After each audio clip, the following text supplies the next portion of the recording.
Well, I might as well get this done early, but welcome to Things of 2025. There's a likelihood that you are watching a blank screen or background, so I don't know. I haven't decided yet. It's going to be something I'll decide later. I'm going to edit this when I have the time, essentially, and I'm going to shorten it this year. Because I think the problem is I make it too long, and I over-explain some things, just per autism standards. So I think I'll try and shorten everything, and I'll just look at the topics and explain why I remember, refer to it when I need to refer to it. And yeah, so let's get on with this series. Also, it's just to highlight some of the best things in the year, and also some of the bad things, if there are any, that are just worth mentioning. Other than some of the obvious, but there's still something there. For this first category, we have cats. No, I'm just going to get some IRL. But similar to cats anyway. So the first topic is spicy news. And it's not what you're thinking. At the start of the year, I decided I wanted to increase my spice level in terms of heat. Heat, spice, like chili pepper spice, basically. And it went up so far thanks to a crappy Thai curry paste I had, which was too spicy, and I was just like picking at it over time, and it was so fucking spicy every time I had it. It literally brought me to tears. And it was labelled mild, of all things, mild. Like, it wasn't. I've had red chilies before, and it's not that spicy, at least compared to that anyway. But it was spicy anyway. Red chilies aren't spicy, and I thought, I'm okay with this so far. I've tried like Patak's Madras and I've tried other Thai curries, but then I got round to Patak's chili pickle, which is one I found by chance. And this fucking defeated me. Literally. Spiciest thing I've ever fucking had. Brought me to tears, burnt my mouth for quite a few hours. It is so spicy, I can't eat it alone, I have to have it with something, or in something, because it's just too strong. Otherwise, not strong, but spicy. But yeah, that's some interesting bit of news, because I didn't expect to get that far, but okay. I'm now eating whole chili peppers. The next topic, thing of 2025 that I'm quite happy of, is trans rights and human rights. People might have noticed I'm wearing the trans flag, and this is for a few reasons. And I'm doing it so I can show solidarity with the trans community and show my appreciation as well for trans people. And yeah, but it's also to spread awareness about just the various issues like gender dysphoria and body dysphoria, because they'll always exist. As long as there's humans, that will always exist. Because it's very much something that's inherent to you. So it's not really, like, trans rights, human rights rather, are not really up for debate. Like, there are bad apples everywhere. That happens in every single community. But we're all part of the same tree. But that doesn't mean the whole tree is bad. So yeah. And then, in another topic, cooking. Cooking. So I started to do recipes, one from online and others from a cookbook, which I'm not actually going to name. You will see in the script if you're curious, but yeah, to be honest, I wasn't overall that impressed, but I'll talk through what I made. First dish I ever made was a tikka masala, and I gave it a 3 out of 5 stars. It's actually okay. I do it with vegetables for some reason. That's stupid because it doesn't taste good with vegetables. But it's almost inedible. I didn't really like it too much, but at the same time, the next day I had it, it actually tasted alright. It's very weird. The second dish I made, which was from online, was pilla rice, and it actually tastes decent, but I'm still trying to perfect it even to this day. Third dish I cooked was Navratan korma, or Navratan even. This translates to Nigerian korma, and it wasn't great. No, it's just not that edible, but it had some flavour, so I gave it a 2 out of 5 stars. And then I started making a dessert from also this Indian cookbook, cashew fudge. I did half with saffron, half with rose essence, and both nice. I gave it 4 out of 5 stars. It's certainly sweet, it certainly has a nice texture. I tried to food colour it and it fucking failed. I tried to put up some pictures, but yeah. Then after that I cooked something amazing. It was from this cookbook. It's a dal with coconut and spices. It smells amazing, tastes amazing. Nice undertones of coconut and the main flavour of dal, if anyone knows that. The heat was quite spicy actually. I used like only a tablespoon of crushed red chilies, and I think there's cayenne pepper as well. But it's just about right though, even with it being spicy. Then after that I made a dessert again, pistachio cookies, not worth the effort at all. It turned out awful, the texture was bad, the mix was bad even before putting it in the oven. It just had but no flavour, so I gave it 1 out of 5 stars. And after that I made another sweet dish. It was sweet chickpea flour balls. They were awful.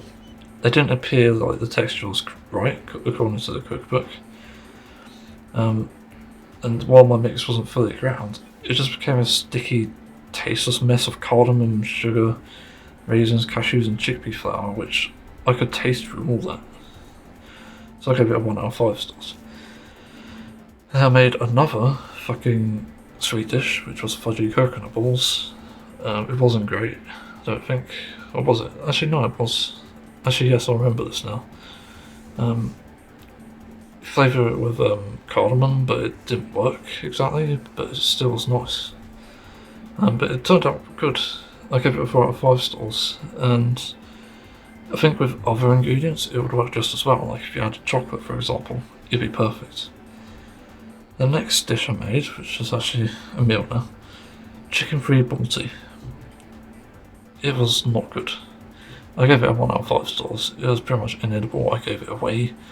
For some reason other people liked it, but I didn't.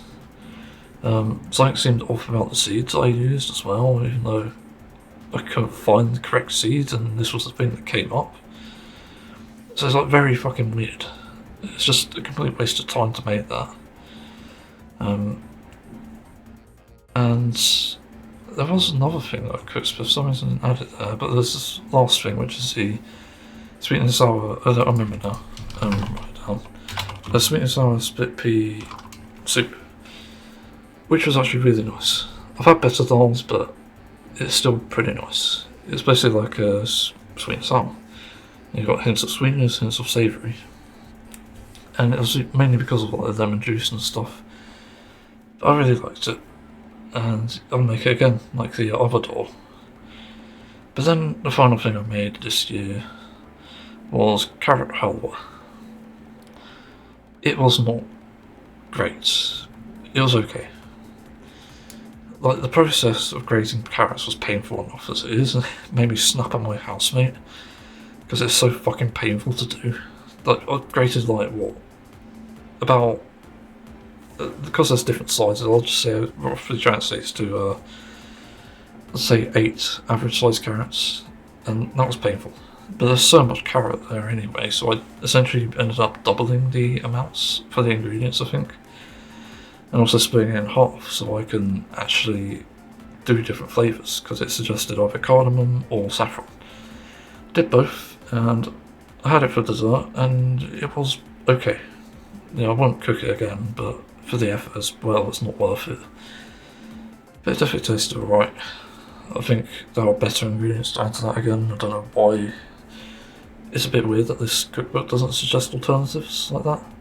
Like, I don't know. Anyway, that was the cooking, and I'm not doing it again. I'm just going to do the recipes I like and are easy, and that's it. But then I had another shock of my life, and I ended up getting an air fryer. Literally. Because I'd never used one, I never tried it. But I was curious, like what the fuck is the deal with this air fryer stuff? Like, why are people using this? Why is it so popular?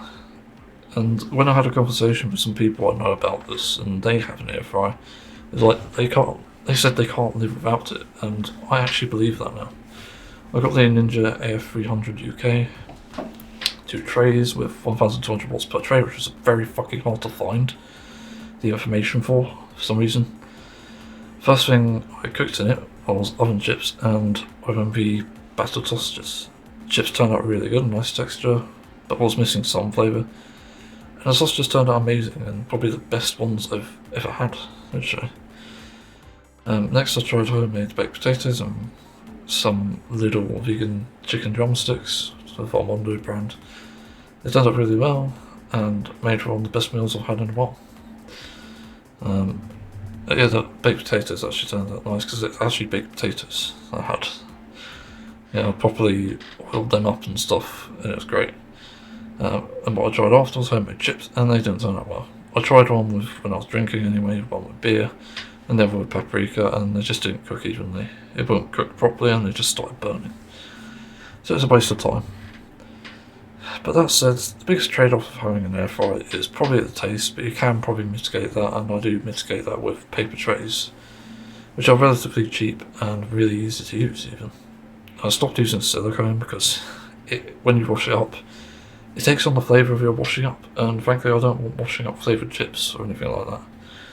So that probably went away, and yeah, you can fuck off. Unless I'm baking, so I'm not going to use it. But yeah, I really like air fryers now.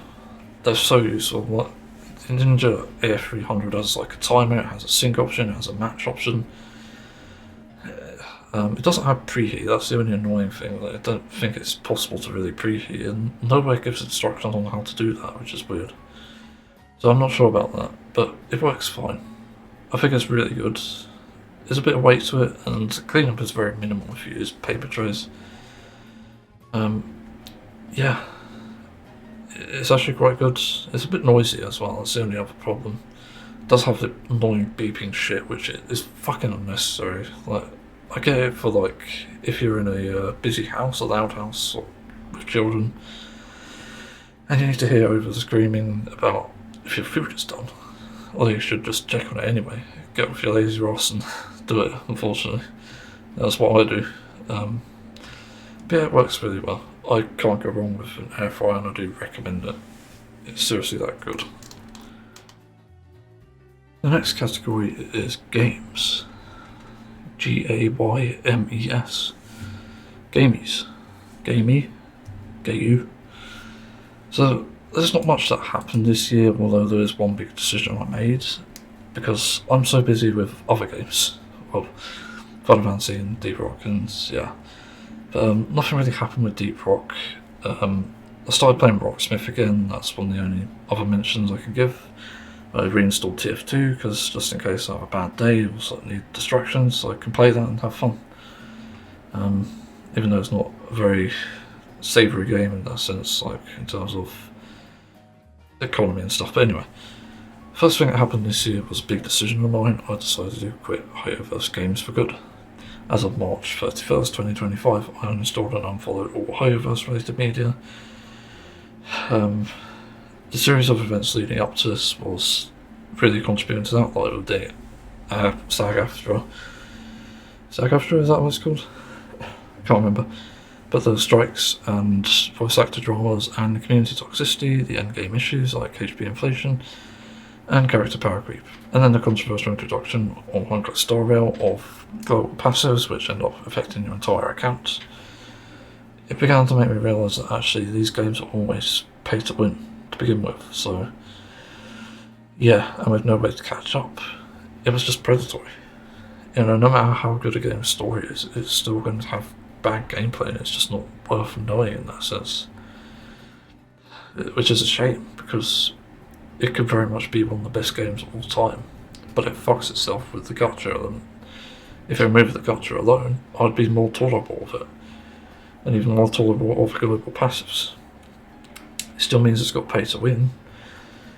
That chess in a PvE game is not as controversial as you think, but it does mean that people who are lucky enough to be around to get that character will have that character and be overpowered because of it, and then everyone else struggles because they don't have it. So, the next topic, next game even, I keep saying topics because I'm used to podcast, that's another thing about IRL. or YouTube rather, I made it. Anyway, next game is Final Fantasy XIV Shadowbringers. So I had got up to this point from like last year after doing all the others, and it's another great story. Dungeons and Trials not as good due to previous amounts of like hard to read mechanics, but I did enjoy the MSQ and side content.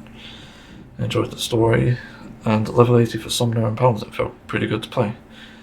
Part 1 and Part 2 of the main story are great. I also finished some of the old content with prior expansions like the Manfield questline and The Realm Reborn, and a complete delight and surprise that was.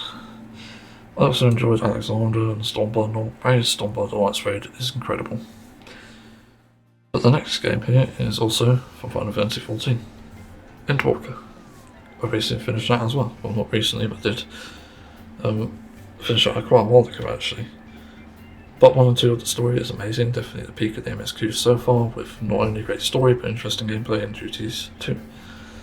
On top of my favourite class now called Pictomancer, being almost introduced, like Dawn Trail but teased. Part 3 and 4 were great. It's a decent end to the main story of Final Fantasy XIV. There's also some great alliance raids and normal raids were okay. They were good until like the Ninth Circle onwards. Smarlton was a great dungeon. It has some of the best side content in my opinion, and the soundtrack is orgasmic. I love From Below, which I'm pretty sure is like a side here.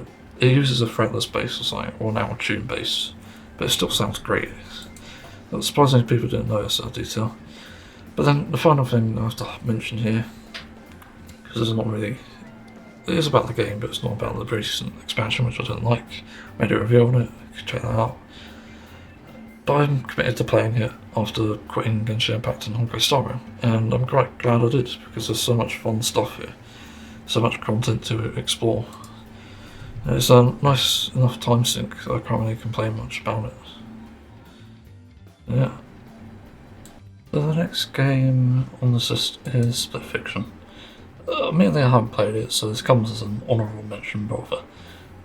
But upon watching it through with two Twitch streamers called Raps and Sips, aka Big Rips, I have to say the game looks very fun to play. It's more of puzzle co-op, and they play a great duo. They are a great duo to play these games, as I mentioned. Their sense of humour and banter is very unique, but as for the game, it might be one of the best playthroughs I've seen this year, because it's just so entertaining for that reason. As for the game itself, it's not only graphically stunning, but gameplay-wise it looks amazing too. The story so far is good, but not amazing, as I was watching this.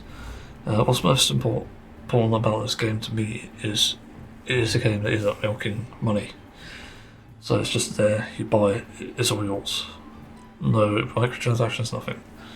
It exists to be a good game first and foremost, and it is obvious that the developers are given the freedom and creativity to do whatever they want in the game.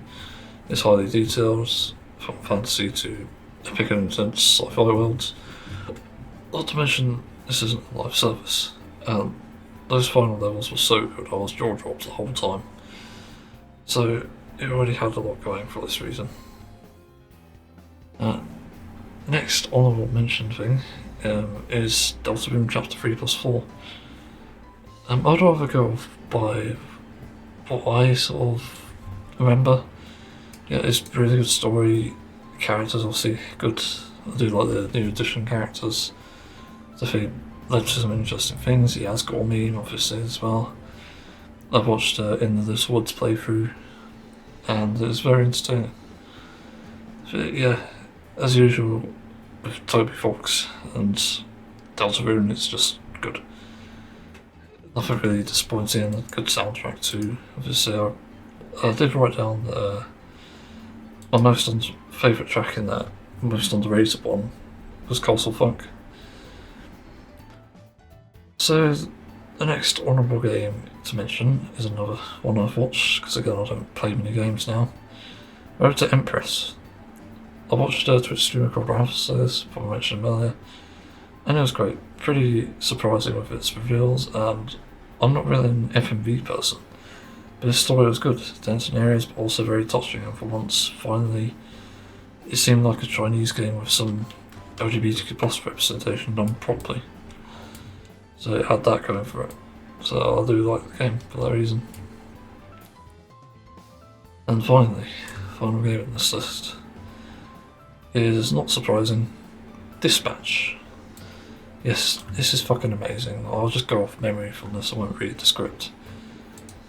I fucking love this game, and you know, if it wasn't for watching others play it and me not being interested in it initially, I probably would have played it myself, and holy crap, it's great.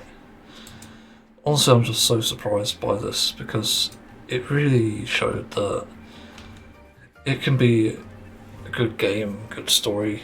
Well, I wouldn't say it's the best game, I would say it looks good. Like the puzzles and the dispatching hero stuff, certainly a good idea. And also the dialogue choices don't always do stuff, just weird, and also you can feel QTEs, which is a bit odd. But I do like everything else about it. The writing is really good, the dialogue obviously as a result, the characters are great, the animation is pretty good. Graphically, it's not anything to write home about, but it is good. I don't really mention that because it's quite a simple graphical system, I think, in my opinion anyway. So yeah, I do recommend this game for anyone who hasn't seen it. It's honestly good, and it's an adult superhero game. Literal boobs in it, so there you go. So this category is TV shows, or just whatever the show is nowadays. Anyway, first on the list is, not surprising, at the start of the year, I sunk countless hours into this, the One Piece anime. I was the mad lad who did this, and honestly I don't regret it, to be honest. I really love this fucking series. It's so good. There's too much that I've written here in the script. Obviously, when I put the script out, feel free to look at it, but One Piece is great. It'll make you laugh, it'll make you cry, and it'll just do things to you. Yeah, so there's not really much to say on it. Animation starts rough early on, then it gets better, and same with voice acting. From the Sky Pier arc, I'd say it improves. It just, yeah. Great story, obviously. Otherwise, I would have watched over 1,000 episodes of it. There's some filler which can be skipped, and the episode times aren't actually that long, so it can be done within 5 months, which is how long it took me. If you watch it constantly at any opportunity you get. Yeah, honestly, it's a good watch. I strongly recommend this. One Piece is fucking amazing. I can literally see why there's so much hype around it. So anyway, let's move on. So the next TV show I watched is Secret Level. I remember this when it was teased at a games showcase, I think, and I was genuinely curious, given it's about different video games and tells a short story, so I went to see what it's like. And I finished it, and I have to say it's hit and miss. While every episode has a different art style, the stories can be either the same or, if not, similar to their originals, with some actually filling the gaps, at least what I think are filling the gaps anyway. Pac-Man being the most noteworthy one. Animation art style wise, I can't floor it, it's great, the voice acting is okay. Soundtrack is okay too, but the writing is a bit off-putting, as some can be great but others not so much. I like what they did with Unreal Tournament, whether or not that's all accurate. I like Pac-Man's, it's weird but cool. Mega Man's was a bit old and too short. Crossfire was interesting. Cockles was actually pretty good. It just sucks the game wasn't any good. And the Outer Worlds one was great. I think my favourite would have to be the Unreal Tournament one though. I can't really recommend this series because it's another overhyped pile of garbage for some reason. And a bit like Squid Game, though it is interesting in areas, it wasn't as good as people made it out to be. For video game adaptations, I either want them to go all out or go home. Castlevania anime and The Last of Us being my 2 favourite game adaptations in Fallout Series 1, there's just a lot to improve upon in Secret Level. It just doesn't do it for me, unfortunately. So it's like a mixed recommendation here. Like, watch the episodes that you'd probably be interested in, avoid the ones that you won't. That's my advice. The next series I watched was Taskmaster Series 19. Another series with a bunch of people I don't know, but would probably enjoy watching anyway. And what a series this was. Honestly, this one was very good, possibly the best yet. Jason's madness, Fatihas, I think? Was it Fatima? I can't remember actually, sorry if I pronounced the name wrong anyway, but she has a great sense of humour. Steve's craziness was also amazing. Matthew's presumably scrotum, best joke in that. And Rosie's the mother of 2 children. Altogether made one of the most chaotic series yet. I thoroughly enjoyed this one. Again, if it really appeals to you, if you like Taskmaster or enjoy people making the horse out of themselves for entertainment, I can strongly recommend this series. But also, weird sort of aside, it's a weird mention thing, but I had thought about covering the Taskmaster theme in a Mythos style. Like, it might not work, but it might work. But I'm a bit afraid to do that because of 1, legal issues, and 2, it's just like, I'm not good at writing music. So it's a bit embarrassing, so I'm not exactly sure on that. It's something I've considered, but I just need confirmation or comfort. So, the next TV show is The Young Ones. To sum it up, this is a British sitcom. It isn't really a sitcom, but it's more like Neapolitan ice cream of comedy. It's got your vanilla comedy, strawberry situation, and chocolate fucking chaos. Which, let's be honest, is probably spiked with ash. It's well acted, it's aged somewhat well despite its age, and its writing, much like the comedy, is insane. With random cutaway gags and crazy shit like talking animals, talking plug sockets, everything. And no doubt likeable characters. The music is pretty decent too, and as a Gen Zer, this does pretty much get my stamp of approval. I strongly recommend this show. Give it 2 episodes, that gives you an idea of what it's seriously like throughout the entire series. So I do strongly recommend it. Probably possibly the last TV show on this list, because I don't think I'll get any done before December. It's going to have to be Steins Gate. And this, I have a few things to say about this, so be warned it's long. So I'll read right in off the script here. It said, and to my shock, with the first anime at least, it's pretty damn good. It started out slow but got better as it went along. Characters are great, the story is great, the animation is decent, the soundtrack is okay. One aspect that really surprised me was the character depth and storytelling. It started rough, and I mean rough with a capital R. And I have to compliment that I like Doro, finally someone who represents a sweaty nerd. Then things get real interesting with characters like Mayuri and Okabe being the main character here in the story, having great development. Then there's Ruka, who was a complete surprise. I couldn't believe it. And a lot of what was in this anime came as a shock, as it was very clearly ahead of its time. I won't spoil who Ruka is, but I will say that the ODB representation is at its best here. The anime itself has plenty of memorable moments, whether it's funny or serious. It's just that good. I'll say if you're into time travel or sci-fi, this might tickle your fancy. That's to be said. So then I watched the movie Load Region. What the hell's this? Load Region of Deja Vu was alright.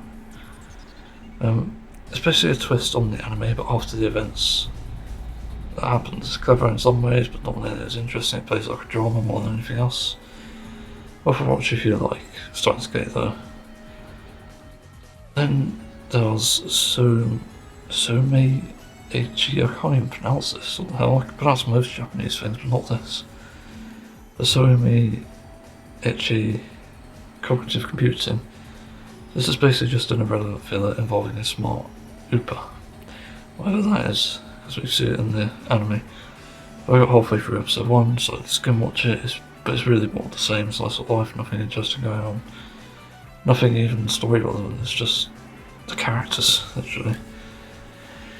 And then there's Steins Gate Zero, which is basically a follow-up to the first series, which with more explained things. With okay animation, some cool action, and the characters are very good too, except Doro, who, unlike the first one, is a complete fucking creep here. But there are still some great moments here with a bit of comedy and just a lot more explained in the series. The voice acting for the dub was pretty good as well, and that goes for the rest of the anime too. As for the special episodes they supposedly made after the series, it wasn't anything special. It's just kind of like a Valentine's special, funny moments, fan servicey moments. There's a hot Mayuri and a cute Ruka, kind of why I wrote that, and Jim May, and a funny Suzuha thoughts, but nothing special happens other than that. Overall, I do like the series. It has a fair few downsides, and you will see this with Ruka as well, I forgot to mention this. There is I don't want to spoil it, but they make really fucking sensitive comments towards her, even in a Zero, which is worrying. But other than that, it's fine. It really only appeals to people who like sci-fi and possibly time travel, if you're into that. So yeah, I could recommend it. So the next category is movies. Obviously, about movies. Unless... no. So, earlier last year... well, actually not early. No, it's actually right at the fucking end. So it didn't make the list because it came out on Christmas Day. Aardman released another Wallace and Gromit movie, which I was really excited about. Wallace and Gromit Vengeance Most Foul. Other than BBC Player's broken as fuck iPlayer system where it doesn't detect me as being in the UK, ended up finding out how to watch it with a VPN. For some reason I needed a VPN to get to work, and when I finally got to work it was a joy to watch. Had rough beginnings, but it gets better as it goes along with some great animation, good character design, good music, and great voice acting too. Twists and turns, literally. There's some nods to the old days of Wallace and Gromit as well, and a good sense of humour. It's just another good Aardman movie with nothing really to complain about.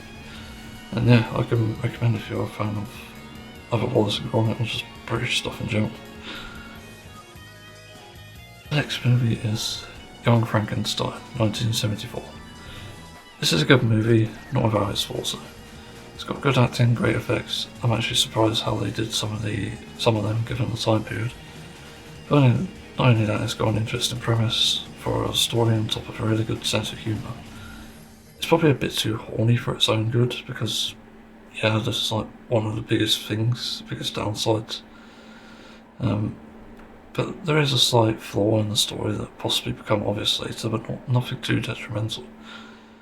Overall, despite its age, it aged well, minus some photo wearing, and it's surprisingly fun to watch. I can recommend this movie too. Then jumping to the future, I decided to watch Wicked 2024, and I did a sort of formal review spoiler review on a podcast episode. But anyway, I wrote a mini review for this, so here it is. Heard of this yesterday, but never got around to watching it. Heard it was very good. It was based on a theatrical play, apparently books. It's certainly a good movie, the effects are amazing, the CGI sets are great, the story is a bit slow, but gets more and more interesting. The world is based in the Wizard of Oz, and it has some alright acting and some okay music given it's a musical. I can recommend it. The only annoying thing about this film is revealed at the end. So there's a second one. So yeah, I recommend it. Next movie I watched this year was actually Hot Fuzz, because believe it or not I never watched it. I heard of it a long time ago and never watched it. And then I heard of it again through a really weird sponsorship deal for the I can't say Yogscast for some reason. They were sponsored to play a Funko Pop game with its entire story dedicated to this movie, which sounded interesting. And they're just all talking about like, oh, you've never seen Hot Fuzz? And it's like, I think Boba was playing it if I'm not mistaken. So I wrote it down as on my list of movies to see, and yeah, after having watched it, I could see why it's so good. It's absolutely unhinged, from the delivery of dialogue to the sense of humour. It's very clever, it's very British. It absolutely doesn't take itself too seriously, not to mention it has an interesting premise to the story. So yeah, the acting is really good too. The story is obviously good, the way it's filmed is pretty clever. There are a lot of cuts, however, which isn't to everyone's taste. But it has one of the best action sequences ever. You thought Kingsman had some crazy action? You better look at this. I don't even want to spoil it slightly. It's that good. And so unexpected as well. It was so enjoyable, it's definitely going into my favourite movies of all time. And I don't have anything to complain about except the animal exploitation and some sound mastering being off, but it's still great. The final movie I watched this year was the Sonic the Hedgehog 3 movie. Fun movie to watch, don't dislike it, good animation, good dialogue, except Donic's. Yeah, let's go with that Donic's monologue. Good story, good music, good story. I've read that twice, and I'll leave it there. I just like it, it's good. And most importantly, Tails is cuter and fluffier than ever, and Shadow is somehow cute. But I can recommend it as a Sonic fan, and even to non-Sonic fans. It's definitely good.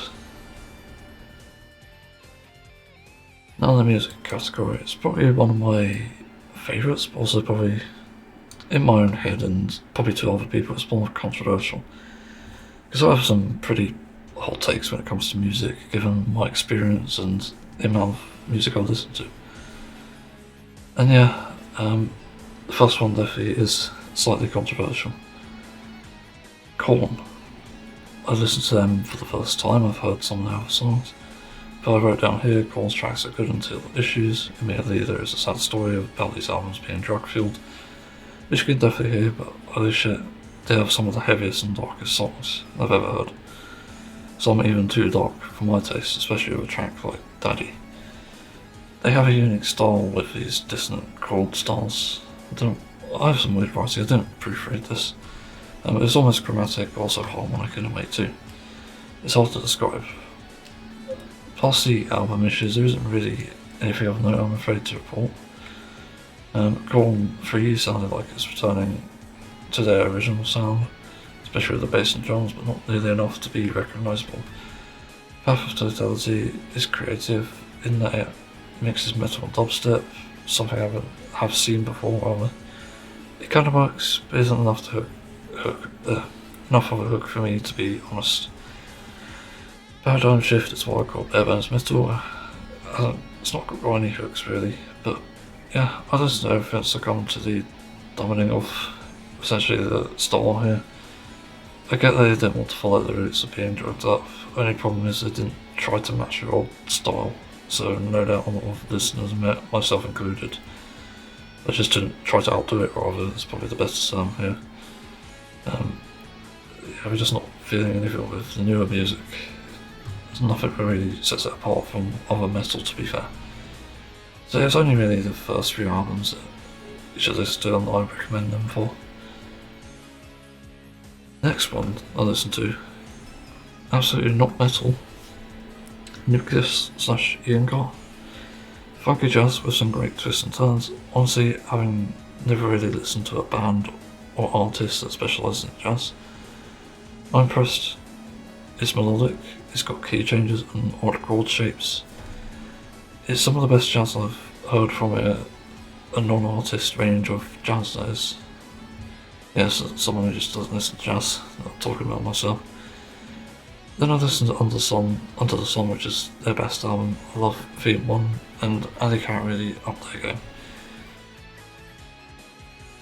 The next musician or artist is Falcone. Believe it or not, I'm a big lover of game soundtracks, that's why I write them too. But there is something about Falcone that just never fails to amaze me. From the instrumental varieties that start the covering. But Falcone started the year strong with some remakes of Toho covers which sound incredible. So yeah, strongly recommend Falcone if you like symphonic metal. The next band I listened to was Architects. Yep, their recent album called The Sky, the Earth and All Between. It's amazing. When they dropped Curse on Shot, they were so back with this song, it sounded like old school Architects with a great modern twist. But this came out last year, and then they came out with Whiplash, which just blew my mind and expectations. If you're a fan of Mick Gordon tracks in Doom 2016 and Eternal, you'll probably like this Architects album. It's incredible. I hear so much influence on Mick Gordon, the guitars. I love this album. The only song I wasn't sure of was Chandelier, but the rest is great. Very impressive. Also the return of guitar solos. Like, holy shit, some of the songs actually had guitar solos. It felt so long since I heard a guitar solo in metal music. And on an important note, are you happy now? Strangely enough, the next soundtrack even, is Doom the Dark Ages. It has some good tracks, I wouldn't say all of it is, and most of it is ambient music, by the way. But while this isn't Mick level Gordon's of good, it is good in its own way. There's still heavy tracks, still 8-string guitar tracks with a mix of electronic and actual synth. My favourite and somehow most underrated song of the entire soundtrack is probably What Lies Below. When that song opened up, I said, what the hell? I almost never say that, because I've never heard a track like this. It sounds familiar, but I'm not 100% sure what it sounds like. It's like a modern metal band. I'd have to say, I would have said even Bring Me the Horizon, but I'm not 100% sure. Either way, Finishing Moving did a better job than I initially expected. It's got a bit of, I got a bit of metal house singer vibes from this too, and a bit of Fall in later tracks too. Bloodspill was also amazing, and River and Right surprised me. Is it River and Right? I don't know. Yeah, that's a great soundtrack. To say about some of the music here. Spy X Family OST. The anime is overwhelming in the sense that you barely have time to concentrate on the music aspect of it. I knew it was jazzy, I like jazz, you like jazz, we all like metal. And what a soundtrack is, listen to it individually. My favourite track, strangely enough, is probably Good Day. But it's such a happy song. Breeze is also an amazing track, feels a bit like Persona. Then the next artist I have here is actually Madonna. And I've got a lot to say, which I will include, I think, because she's had a massive discography. So, the Madonna is kind of famous anyway to preface this for her basically being an ally to the LGBTQ+ communities and having a very positive attitude towards sex. So, let's go into it. Famous for a few songs, and surprisingly one of the most heard pop musicians up there with Michael Jackson and some other artists, despite how many years old Madonna is. I figured I'd listen to every album. Holiday was a song I remember from childhood, I haven't heard it in ages. Think of Me is a bang of songs, really underrated, and literally everything I want in an 80s song. It's so synth heavy, it's just incredible. Physical Attraction is great, such a chemical reaction. It's also insane how detailed each track is. There's those supporting melodies and some licks in between each chord progression. And who can forget a classic like Material Girl? Well, I did somehow. So I familiarised myself with Madonna, with why she's a material girl in a material world. Angel was very surprising. Wasn't sure what to expect from this track, but it shocked me. The vocal progression caught me off guard. Dress You Up, it's a great track. Shooby-Doo is also quite good, not too cheesy. La Isla Bonita was and still is my favourite song at the moment. True Blue I recognised. Love Makes the World Go Round is such an interesting song. It's got this really upbeat tone with a kind of heavy topic. It's very unique and very underrated. It's not a cheesy song at all in that respect. Like a Prayer is iconic as well. Till Death Do Us Part. It's such an odd song, but I like it. And tracks like this are exactly why I listen to the entire artist discography. There's sometimes gems in there that people need to hear, and yeah, it's all so interesting. I'll try and skim read the rest of this because I've got a few paragraphs, you can also read the full script, but I'll basically note that albums go from this sort of really defined 80s feel to something that's not so good, I think. In my opinion, Erotica was apparently, as I wrote it, it's got a hip hop vibe, with some ethereal undertones. Not sure what the next album is here, but Jesus Christ. And there's some weird lyrics in there as well. There's a song called I think Deeper and Deeper, and it's got like a flamenco breakdown in between this sort of 90s dance feel, which is great.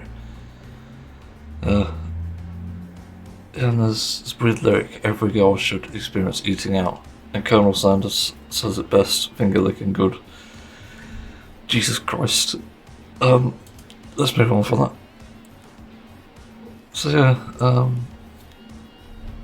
Madonna is just a musical genius, and obviously I've wrote more here, so you can read it. I'd say around like the 90s or 2000s, at least, there was a sort of... Basically Madonna doesn't do one genre, I think it's like different genres each album from what I could tell. And I started to dislike things around the, what album is it? The one where she sings about, and I feel like I just got home. Very like that was it. Yeah, it just stayed a bit sort of, I don't know, stagnant, is that the term? I'm not sure. Things sort of improved with Confessions on the Dance Floor, I think. Hard Candy was like really bad. It didn't even last a few minutes in each song, actually. It's just sad. But yeah, overall though, I think the older music is definitely best with Madonna. And that's because there's so much of a charm there. So yeah, I do recommend Madonna for anyone who hasn't listened or likes songs like On a Prayer or Holiday, or even Lifestyle Bonita. Like, even though there's no songs with that sort of tone, you'll probably find something to like either way. So for this next few songs, until the next artist actually, I'll just shout out a few songs that I found that I loved. Superman Lovers, Starlight. A song I hadn't heard in almost a decade, but what a fucking pop banger this was. And the music video is just so fucking weird, but so good at the same time. It tells a really interesting story, and also that audio jack meets audio female is just genius. Way ahead of its time.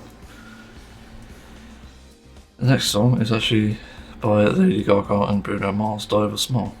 Another song showing up. Funny story. I did sort of grow up with Bruno Mars and Lady Gaga being on the radio a lot. So imagine my shock when I heard this song. That sounds older than me, is made by them, and made recently. And it is heavy, meaningful and melodic. It's just good. Not only that, it has guitars, but not only guitars, but piano as well, which is rare for anything made these days. It's music like this we need to be allowing more into the mainstream, not ultra-processed, artificial crap with no tone or character. Simply put, if I heard this on the radio now, I wouldn't switch it off. The same can't be said for other songs. There's only a select few of them. So, next artist, band rather, is Saxon. I heard these guys a long time ago with obviously hits like Ride Like the Wind and Flight 747, I think it was. There's so many good tracks back then, and I hadn't caught up to them with their recent albums, so I started with Battering Ram, and that was great. There's quite a few songs in that. And there was a Fundamental album, which was really good. And then Carpe Diem, which was actually very fucking good. And then Hellfire and Damnation. Overall good album, not the best, but has some good tracks. The Inspirations album was okay, definitely not the best, there's definitely room for improvement there. And there are some more Inspiration albums as well. And let's caught up with Saxon. Definitely a lot of bangers. I strongly recommend this band if you're even just a metalhead who's like sort of even into something like Death or Megadeth, for example. I think there's something here for everyone to like, because they don't really have similar styles, but I'd consider them a bit heavier and more melodic, and because Megadeth and Death can be kind of melodic at times as well, yeah, that's sort of the sweet spot, so I do recommend them. The next artist is Harry Styles, as it was, and well, it's not an artist but a song rather. Shout out to this song, because when I first heard it on the radio a few years ago, I was thinking, thank God they're playing old music, I can get used to this. I need to find out modern musicians and artists are making this now. With something like Sabrina Carpenter Espresso or the Ellie Goulding and Calvin Harris song of Miracle, good music isn't truly dead, it's just harder to find. Imagine my shock when I found out, as it was released 3 years ago. Just insane. I couldn't believe it because this had a very 2000s indie rock feel. And I had heard about Harry Styles ages ago, haven't heard any of his music. Well, this is the first I know now. The next band to shout out is Arch Enemy. I really like Arch Enemy, and they've just been releasing bangers all throughout the year. And I really look forward to their next album. Maybe they have a recent album. Actually, let me have a look. Arch Enemy recent albums. 2025, yes, I need to listen to that then. Fuck. Also explains why I have some Rob Smith songs I'm not familiar with. So let's get that in the list to listen to. So, yeah, honestly, I love Arch Enemy. You can't go wrong. Yeah. So the next artist is Snail's House, with some more bangers from the UG Beats series. UJ Beats. But volume 2 this time. I wrote down a few songs that I liked. Claim My Dream is good, but Cat Jammer is better. I'm pretty sure that's a meme, isn't it? It's Twitch emote, Cat Jam. I could be wrong. It's amazing. Something like I can find out. It's basically Sonic and the Schwimmer along. Then TMO, as it's translated to Japanese, no, from Japanese to English, starts with an Animal Crossing sounding voice, and goes into a great upbeat melodic stuff. Next is Ichigo Milk. It's very tasty. Natsu no Kaze is an odd track. It's not the sort of track I like, but it's weirdly ambient despite having drums. Himawi, yeah, I can't even pronounce these with the fucking underline. I don't know why. Oh yeah, it's because I mark it. Going on the script. Himawi was okay. First half is not amazing, but the second half is decent. Sounded more consistent. Not a fan of the glitchy stuff personally. Then Planetarium I recognise because it was from some of Yujiko's older music. Remembered that melody for sure. And then Ramui is okay, good music theory, but I'm not such a fan of the instruments. It does sound like cats though, hence the meow mix. Overall good album though. Then, of all things, I decided to listen to a soundtrack, and this was the SpongeBob soundtrack. I have many fond memories of it, and I do remember a lot of the tracks, but unfortunately there's not a good place to listen to it, so I only listened to a few. But I got the ones that I like anyway. I wrote down, I like 12th Street Rag, an all-time banger. Tom Fuller is amazing. But yeah, there's a lot of different tracks I liked in this. The next thing I listened to was actually the One Piece soundtrack, and it took me a while to find a way to listen to it because it's very mixed up, and I recommend listening to it by every arc basically. So you go from East Blue to what's the next one? It's not Skype Pier. I think it's Skype. No, it's the Grand Line, isn't it? Grand Line and then Skype Pier. Yeah, so it goes on and on, but that's the way you listen to it, and I definitely found a few tracks I liked. I'll see how I do all the other things, but I like the One Piece soundtrack from just watching the anime itself, so honestly I do recommend it. So I got another song shout out, childhood classic, Soldier Soul Back to Life. I haven't heard this in a long time, but the intro is iconic, and so are the Simpson pianos. My god, this is beautiful. Especially like the portamento violins, which I have to write down because I didn't include that for some stupid reason. Yeah, it's so good.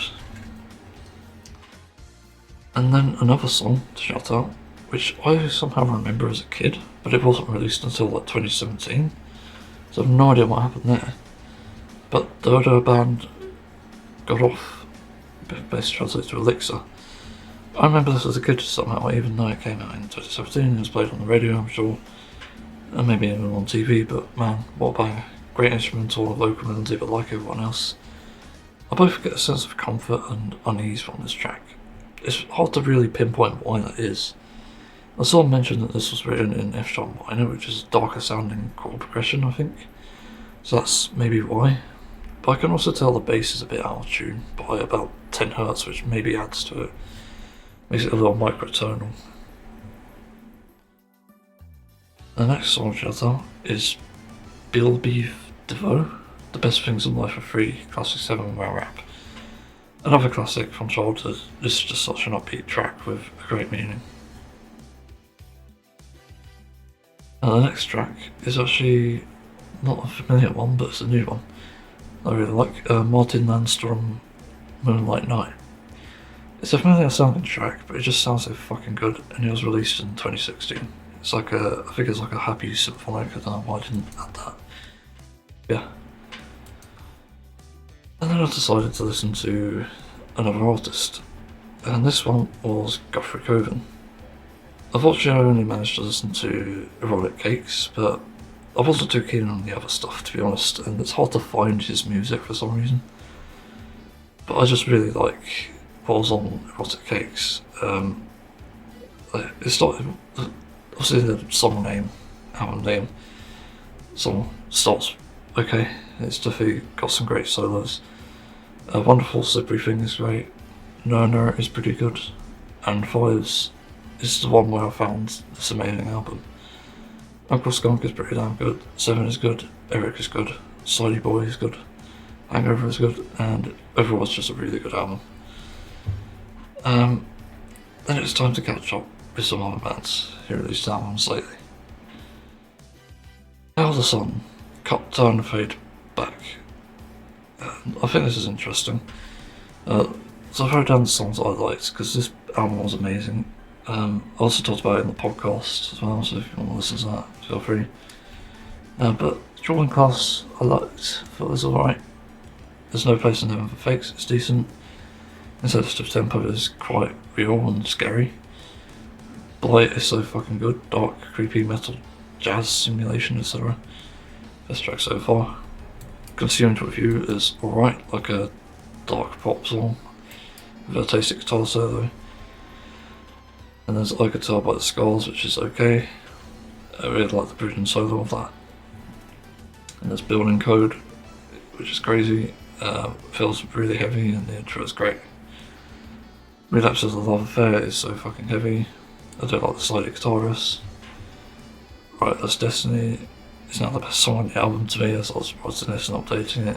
It hits deep, and I could have understood the meaning wrong, but I think this is about Trump.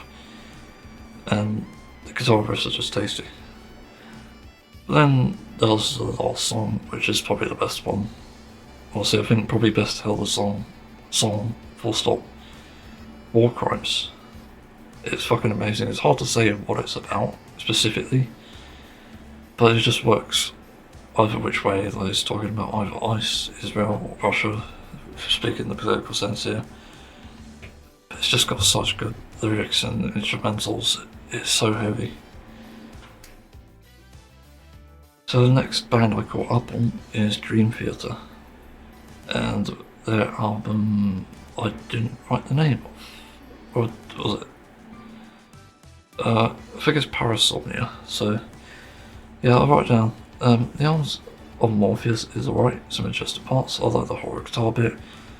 Night Terror is good, the chorus has some very Pull Me Under vibes. A Broken Man is good. Dead Sleep is good. Midnight Messiah has a very Judas Priest vibe. Bend the Clock is really good, I love the vibe to it, and the solo is just incredible. The Shadow Man is pretty good too. Overall, I like the album for once, a Dream Theater album where I liked pretty much all the songs, I didn't dislike any. Yeah, I do have some controversial opinions when it comes to Dream Theater, but nothing can really change the fact that they're just undeniably talented, regardless of if I like it or not. And then the final thing to catch up on is probably... Actually, I've got another song here to show up. But the final thing to catch up with the artist, however, is Obscura. Unfortunately, a very controversial band for sure, but undoubtedly, if and when they credit the correct artist and Stefan, the douche, is not stealing their ideas, I'm sure it'll be great. So anyway, I listened to this album regardless because I do like the style of Obscura. It's certainly unique, but I will say this album wasn't the best one. But I'll list some of the things I liked anyway. Silver Lining is a decent track, even though it's actually amazing. In Solitude is good, but the mixing can be better. I noticed the lead part at 1:30 specifically was a bit too loud, and you'd think it was mixed by me. The prolonging is alright, but a similar issue to the last mix. Beyond the 7th Sun is good. Stardust is basically 10 Sepper off again, but what a banger those are though. The Sun Eater is okay. I didn't like Sonification. I could tell something was off of it. It was a random silence beginning and the time issues with all the arrangements in this one. So strange, but overall it's an okay album. It's more Obscura, which I can't go wrong with. But seriously, Stefan needs to fucking start crediting the people he stole the riffs from. Like, easy way to get to earn respect. Literally just list the artists who took the riffs from. And then you can sort of deal with that. And then you get respect. And also pay royalties and credits to them because fucking hell. You know, these riffs are very much composed by some very talented people, and obviously the fretless bass guitarist is insane too. In a good way, I mean. But Stefan's insane in a bad way. Which is unfortunate because Obscura definitely has a lot of potential to be a very popular band, but they just completely fuck themselves over with this controversy shit. Anyway, I have a song chosen up for the final part of the music, and this one goes to the Oscars, and I'm surprised by this, to be honest, because this year they released a bunch of things, and you'll see this on the YouTube bit, but they released some original music again. It was like Coffee Machine, which was okay, a bit of sort of nursery sort of vibes, I don't know why. Then there was a Skater Dad, which was actually good. Like, it's not amazing, but it's good. And then there was the Computer one, which was somewhat funny at times, but it didn't really sort of vibe with me. But then they released a complete surprise. I remember this being teased with an image of Honeydew looking at a house, or supposedly a house, in the outside world. And there's a bunch of speculation about what this could be, and nobody guessed it. That I didn't see this coming either. But then again, the sort of hint was actually there when you really think about it, but they released Diggy Diggy Hole 2, the sequel to Diggy Diggy Hole. And it's basically called Coming Home, which just explains the image. And yeah, this track is good. I didn't dislike it. I think, like, the music video is alright. I'm not a fan of that style of animation, honestly. Like, the other style is generally okay. But I just find the animation a bit jarring at times. I've seen it before and it's just not my sort of thing. But I do like the track itself, though it's certainly good. It starts off a bit rough, in all honesty, but then when you get to the metal bit, it's like, oh yeah, this is fucking good.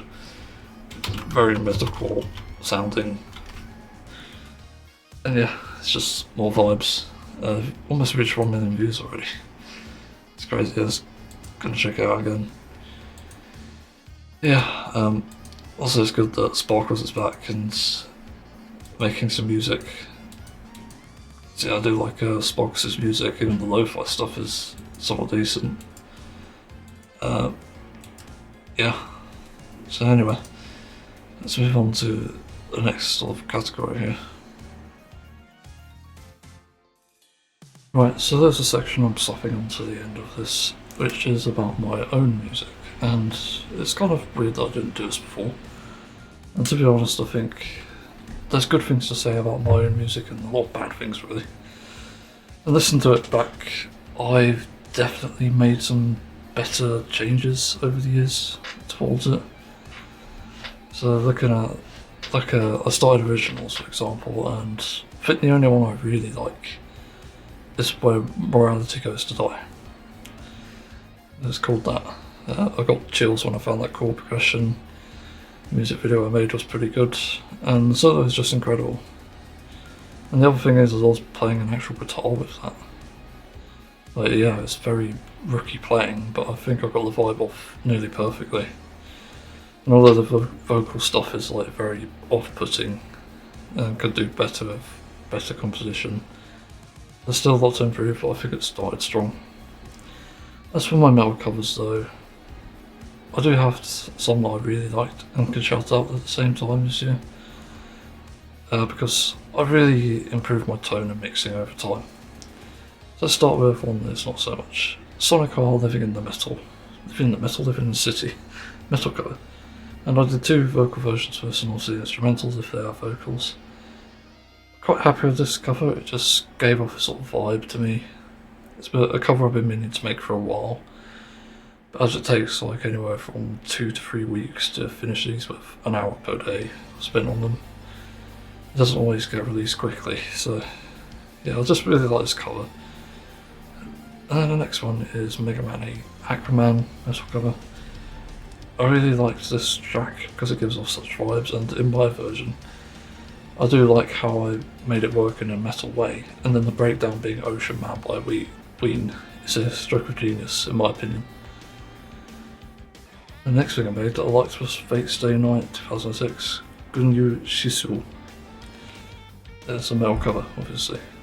I like what I did with this cover, I metalified it, and then added one of the outros of the anime to the breakdown basically, and added an intro to the solo on the anime intros.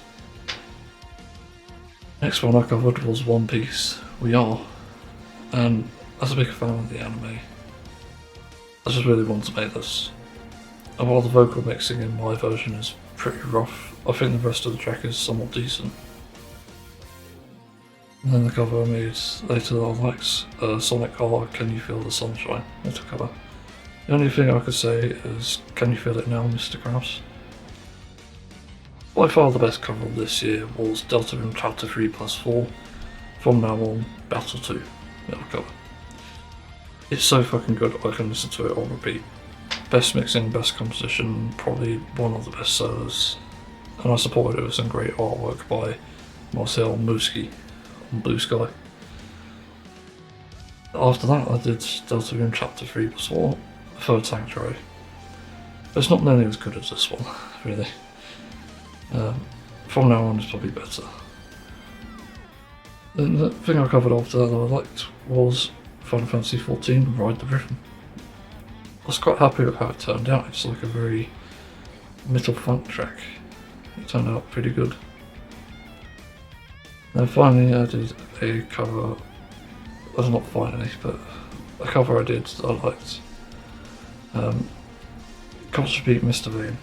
Finally covered this, and it's how I got my name from before Final Fantasy XIV, really. I was watching, fun story actually, I was watching Tips and Bravs play Spit Fiction, as I mentioned earlier, and you know, that one of the main characters in it, or sort of other characters I suppose, not main character, I think it's called Raider. And they kept referencing this song. It's like, you know what, I gotta go with this song. It's about time I do that. And it's all fitting as well, given that, you know, I'm doing Final Fantasy XIV as well. It's weird how a mix of words come together. I'm gonna say it's one of my best guitar solos this year because of the unique track I added to support it as well. It's certainly good. The next cover I really liked was Skizzy, Aquatic Ambience. And it's a metal cover as well. I assume everything's a metal cover at this point. It came as a surprise to me. I wasn't expecting to cover this so soon, but I ended up doing it. And it turned out incredible. If you're a fan of Architects or a band, or a niche band called Napoleon, you'll fucking love what I did with this track. I guarantee it. And sort of finally this year, I made another sort of metal cover revisit, first in a long time, and I'm really happy with how it turned out. Sonic Mania Hydro City Zone Act 2. Yeah, a bit rough in the breakdown, and I admit, if something I could change there. But I did like this version of the cover because I've already done it twice. And at that point I was thinking like, what the fuck can I even do? If I couldn't do it back then, how can I do it now? And I just found a way to do it now, which is good. And I'm quite relieved about that, to be honest. But that concludes the music part, I think. I don't think there's anything else I'm going to release this year that's exactly groundbreaking. But there is a shout out to one that's, as of making this, unreleased, but could very well be one of my best as well. And that is Pokemon X and Y. I forgot the name. Champion Diantha Battle. Everyone knows this track for its pretty iconic sort of bell arpeggio sort of thing going on, and also the sort of key change. It sort of isn't, but sort of is. It's weird, but I've ended up sort of making it into something really amazing. And I really like what I did with the arpeggiated bits that repeat essentially. It's so fucking unique that I made my own riffs in this track. And yeah, the only thing I'm struggling with actually as I'm making this is probably the breakdown, but I think I've got that now. The solo, bit of a struggle too. So I'm not sure how it's going to go, but I think for the rest of it, it seems pretty decent. Yeah, I'm looking forward to releasing it. It's also my first time using amplitude with this. It's a new tone thing. Not new, but it's been around for a while. But it's new to me because I haven't used it before, and it's honestly better than the others I've used. Anyway, that concludes music's of minds. This next category I'm talking about, either YouTube or Twitch, it depends really, but I'm just shouting out things here that I liked and enjoyed from it. Jingle Jam 2025, even though it's not finished yet, it's the 6th of December in the morning, still waiting for the next stream. It's been a blast already, and I'm going to make a list of the streams I liked, so be sure to look out for the podcast when I mention it. But it's been so much fun already. I think so far my favourite stream, probably the one I've loved hardest and most, is either between Blood on the Clock Tower Live or Hatfilm's music stream. God, the fucking Toby Carvery song, just, oh, it is so good. You have to listen to it, it's so funny. But anyway, I do have to shout out Jingle Jam 2025 because it's just so great. Yeah, every year they come together for 14 days in December and stream for charity. And if you donate to the charities, you get a bunch of games as well. Yeah, it's great to be raising money for charity. You know, a lot of these places do need the money to support people and support the planet for that matter, because they're all climate sort of motivated ones, I think, or environmental as well. But anyway, the next thing I've really enjoyed this year was probably Camp York 2025. Basically a mini get together that spans over a week with 2 to 3 streams per day. This was great fun, from some crazy intros to the chaotic speedruns and Farkle. There was quite a few funny moments in Farkle. The Smithy camp out was great too, and of course everyone behind the scenes made it possible are commendable.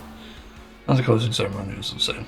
I just really enjoyed this, and compared to last year's, which they had, it's definitely a lot better. The next thing I got into this year was from the Yorks, because it's mainly Yorks this year. I'm a really big Yorks fan. Is the York Pod. So speaking of the Yorks cast, did you know I first started watching them with Shadow of Israel?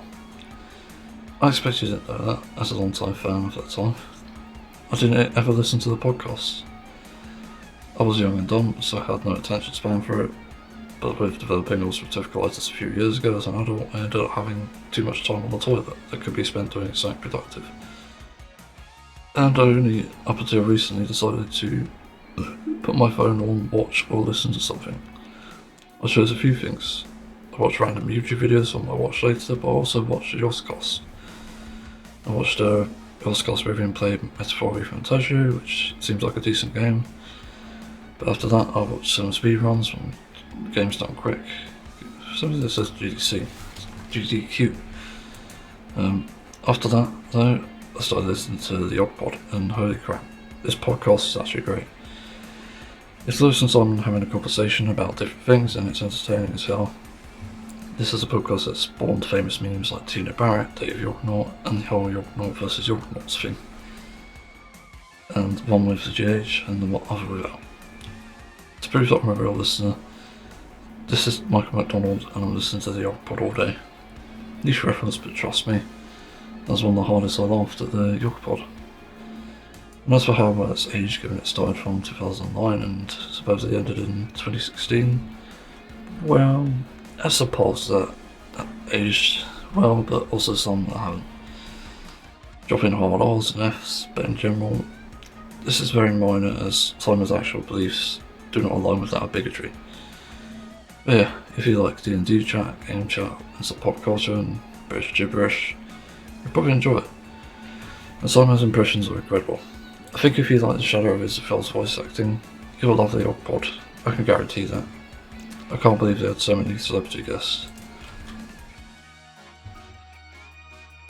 Next is Tiny Teams. This is another set of streams that the Oscars did on Twitch/YouTube.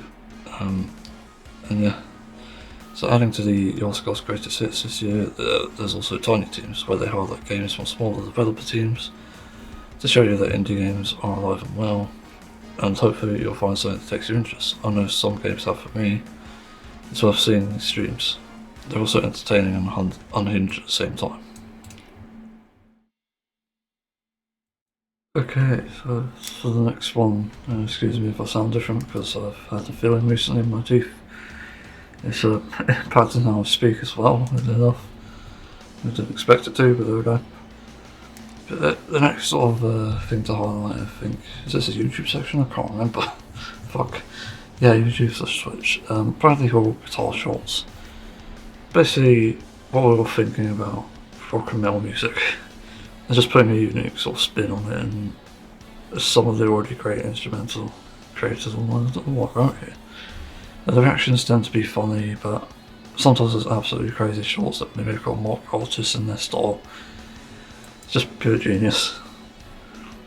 Next is Jaffa Factory 2. So I briefly mentioned this in the Oscars, but anyway, I wrote here, so anyone else who grew up watching the Oscars no doubt heard of Shadow of Isabel and Tekkit. These are two iconic Minecraft series they've made.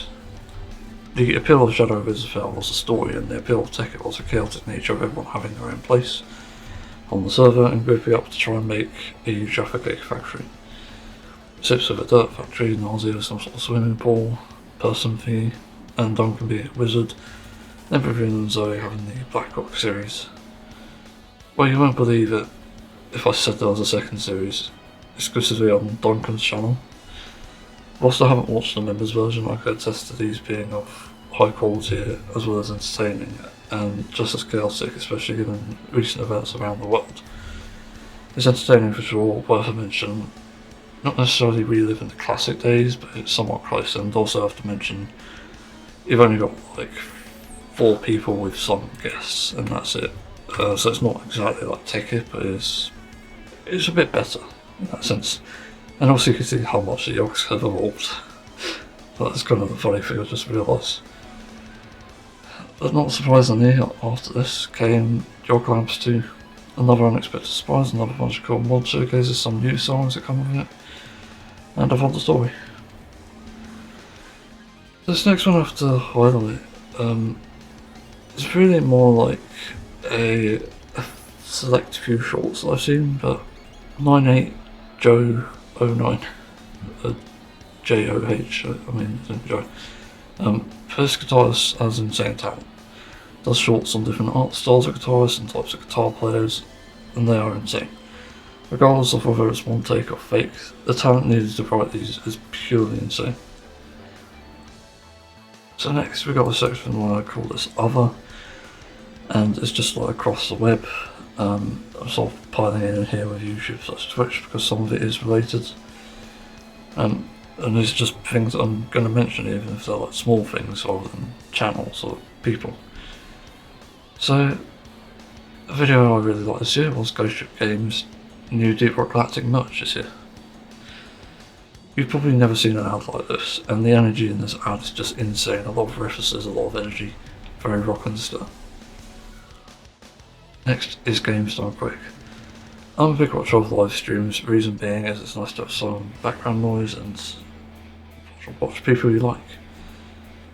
I've watched various streamers in that time, mainly Oscars, but also on occasion I used to watch others who are pretty much redacted to me now, so I'm going to remove that. But one stream I do tune into whenever I can is Games Done Quick. Funny and not so funny story with them. They were the channel that almost led me down the alt-right pipeline of YouTube, since they were in a lot of hot water over 4 years ago, primarily due to behaviour of speedrunners, but also because they were quote-unquote woke, and this was back when our understanding and knowledge of minorities was very limited. Pronouns in the anti-woke size was something that just happened, and even though their voice existed, I got sucked up into that sadly and believed it for a time. Eventually I found the truth, realised pronouns, like anything else, are pretty trivial.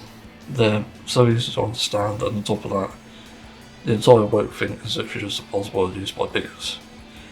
But that aside, Games Done Quick somehow become good allies in those few years since I stopped watching them, being more accepting of people, their differences, and I only started watching them again last year, but this year I've been hooked on more streams. I found some really interesting ones that I like Mr. Bones speedrun. It's pretty entertaining. The speedrun was during a hotfix, which was great. I've never seen the game, but it's hilarious. There's also some Sonic speedruns that interested me, never seen them broken like that. The Summer Games Done Quick 2025 had a bunch of speedruns I liked, like the Crash Twinsanity speedrun, never seen the game, but enjoyed it regardless, thanks to the game's sense of humour. The Metal Gear Solid 3 Snake Eater Invisible Enemies and Bosses run was insane. A Plumber for All Seasons was very interesting, especially coming from someone who hasn't actually played a mainline Mario game ever. Pseudo Regalia looks insane. I'm even more surprised it was made by a solo dev. The Kingdom Hearts explanation with Northern Learner's Keyblade Master and his tier 2 subscriber and a moderator. So a reference to that Summer Games Done Quick 2025, for anyone wondering. And then there's a Sonic Adventure 2 Archipelago with Big the Cat checks, and the Marriage Percent proposal after the Bouncer speedruns. Pokemon X and Y was interesting, very entertaining. One of my favourite quotes from that is, "I'm Gen 6's biggest critic, boo harder," and crowd boos louder. That's what I like to hear. They said, literally. The Mario Maker 2 battle was interesting. The Deltarune? Yeah, let's go with that. Deltarune speedrun was interesting. Let's go Dan's wife. And also, the Flame Fatales raising money for the Malala Fund was great to watch, tuning into games I normally wouldn't watch otherwise. To see a bit of Shadow Generations and a really complicated rhythm game, which was impressive. If you're not into speedruns, Games Done Quick are a great gateway. If you want to see a funny casual speedrun, I also recommend the Yogs Kart series. Sid H has done a series of videos on Mario Kart World speedruns by the Yogs this year, and they're great, they're chaotic. So, another video to highlight. Misha Mansour's Pro Plus series Juggernaut 7, string Hardtails by Jackson Guitars.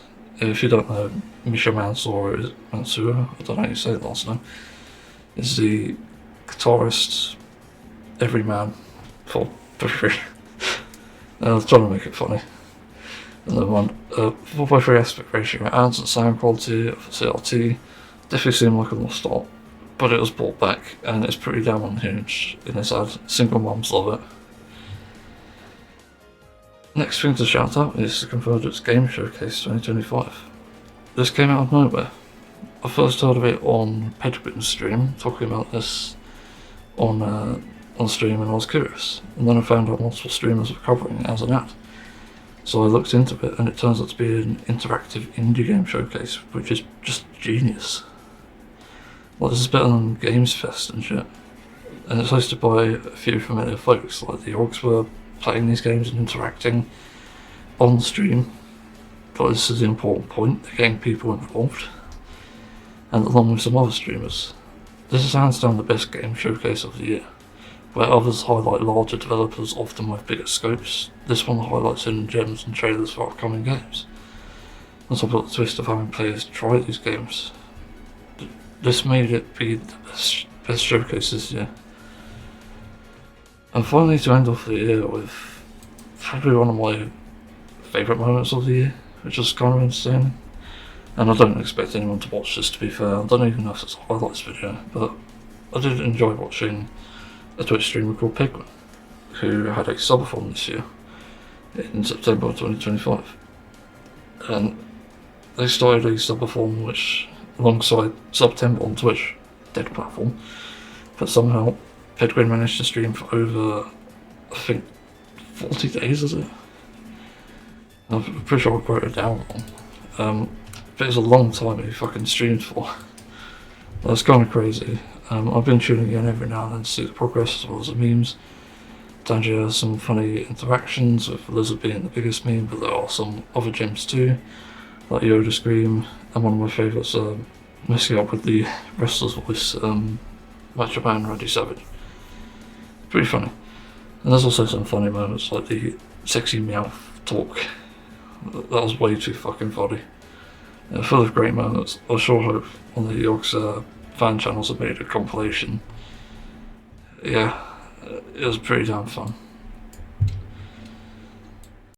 And thanks for watching things of 2025. It's been quite a year, really. Yeah, mental health wise it hasn't been great, but I think I've had a few revelations and realisations. And I think one of the important things, I guess, is I'm trying to branch out into be more creative, I suppose. I started making original music, as I said, and gonna keep working on that. Also working on more artwork, and that'll be for the years to come as well, obviously. So playing Final Fantasy 14, so it's gonna be a lot of that, and also just gonna find a way to play other games when I've finished doing my leveling roulette and stuff. When that's all done, you know, it's just a daily thing that I'm gonna do in Final Fantasy. Go just hop on and do some jobs and stuff, like, I don't know, at this point, trains maybe. But the biggest thing this year that took up the fucking most time of anything is One Piece. Like, fuck me. I watched all 1,120 episodes as of that release anyway. Where I was up to. Jesus Christ, it was a great fucking show. I'd definitely recommend the anime because even though it has its own issues, it's one of the most enjoyable experiences I've ever had, and I literally couldn't wait to get home and watch this. You know, do artwork, I'd watch it. I'd do some internet stuff and I'd watch it on the side. I just got every opportunity I could, and I was even watching it whilst eating lunch or dinner, and it just allowed me to get through it quickly.